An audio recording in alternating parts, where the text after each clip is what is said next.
Assalamualaikum warahmatullahi wabarakatuh.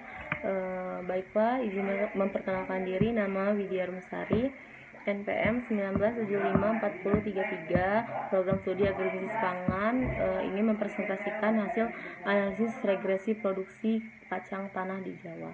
Nah, baiklah, yang pertama adalah latar belakang. Latar belakangnya itu adalah karena Indonesia sendiri adalah negara agraris. Selain itu, Indonesia juga memiliki lahan yang subur dengan iklim tropis yang mendapatkan sinar matahari selama 12 jam. Baiklah, di sini kacang tanam adalah tanaman polong-polong atau legum, anggota suku Fabaceae yang digunakan atau dibudidayakan serta menjadi kacang-kacangan kedua terpenting setelah kedelai di Indonesia. Nah, tujuannya sendiri adalah untuk mengetahui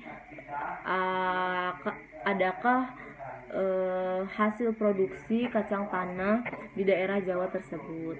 Nah, hipotetisnya itu adalah HO sama dengan tidak terdapat pengaruh positif terhadap hasil produksi kacang tanah, sedangkan HA itu sendiri adalah terdapat pengaruh positif terhadap hasil produksi kacang tanah tersebut. Nah, analisis regresi ini memiliki contoh-contoh penerapan agresi seperti analisis regresi antara tinggi orang tua terhadap tinggi anaknya, dan masih banyak contoh yang lain.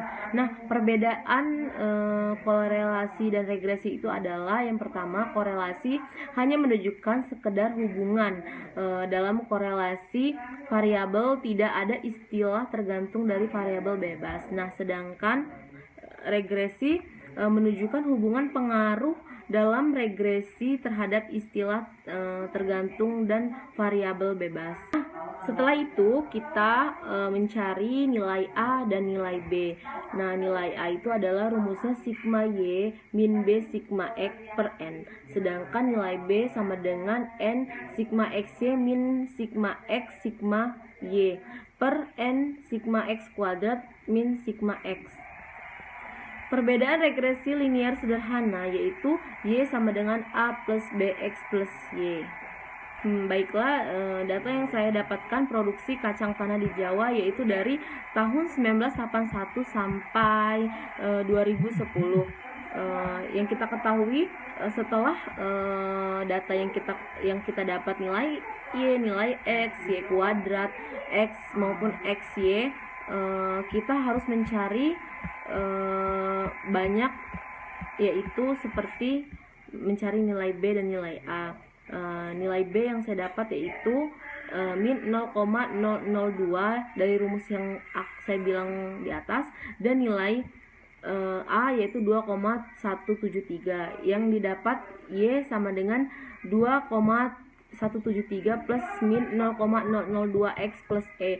Jadi itu patokan sebagai nilai Y untuk mencari atau memasukkan nilai Y prediksi maupun selanjutnya.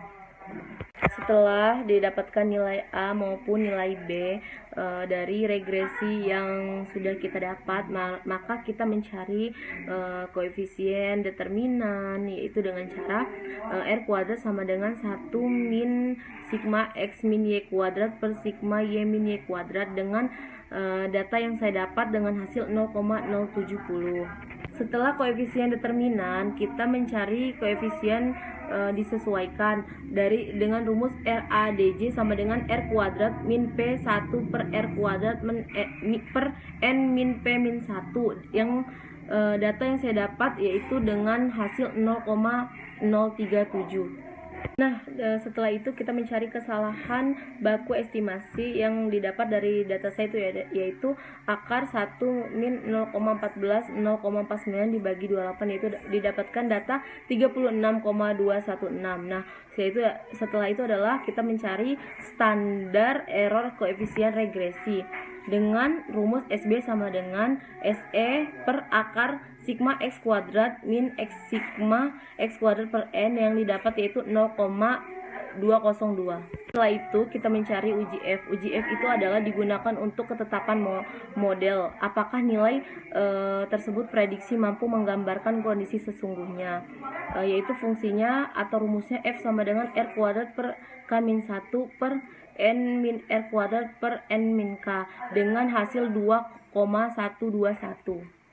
Setelah itu kita mencari nilai uji T yang digunakan untuk mempengaruhi variabel bebas terhadap variabel tergantung, yaitu HO diterima jika T dihitung T tabel dan H diterima jika T hitung lebih dari T tabel, yaitu T hitung yaitu BJ per SBJ yang didapat yaitu min 0,009 dari data di atas bahwa lebih kecil daripada T tabel yang kita dapat. Maka HA yang diterima dipengaruhi adalah terhadap penjualan. Terdapat pengaruh negatif terhadap biaya terhadap produksi penjualan dari